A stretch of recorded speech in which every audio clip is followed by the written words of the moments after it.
Africa Content TV. Lọ́kadà máa sàmúlò. Ẹ̀dìgbà freedom. Àdìgbà freedom. Àdìgbà freedom. Onímọ̀lúwà ti gbà freedom. Onímọ̀lúwà ti gbà freedom. Ọlọ́kadà ti gbà freedom. Èkó náà kò. Ọlọ́kọ̀ gàdí wá. Gàdí wá rẹ̀ o. Ọlọ́kọ̀ gàdí wá. Gàdí.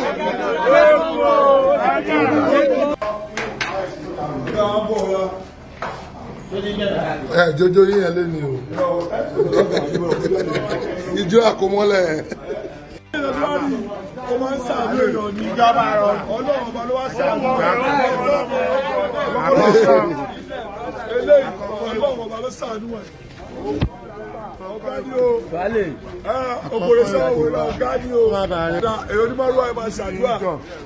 Owó lẹ́tí wó wà àwọn ọ̀gá ló ń darí lé kàbá pẹ́ wá Èkó ló dúró yìí olówó ló dúró yìí tani olówó gbogbo Èjìgbò tọba gbogbo Mùṣín kò tó bẹ́ẹ̀ kó kó ajégúnjẹ́rán Búṣì rè bàbá tí wà lọ́sọ̀dì rè lọ́wọ́ kẹgbẹ́ ọ̀rọ̀ gbọ̀n ìṣirò rè kókó olùpẹ́jù ṣé ó sì rú lójú rẹ̀ tẹnu mọ́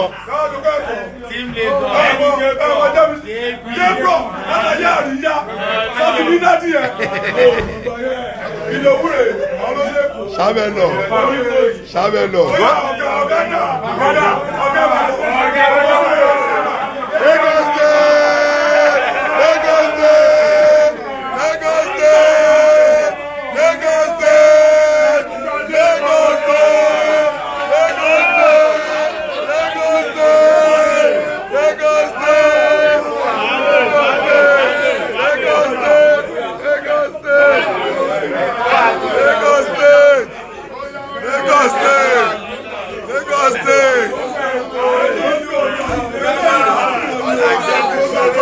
Lagos State.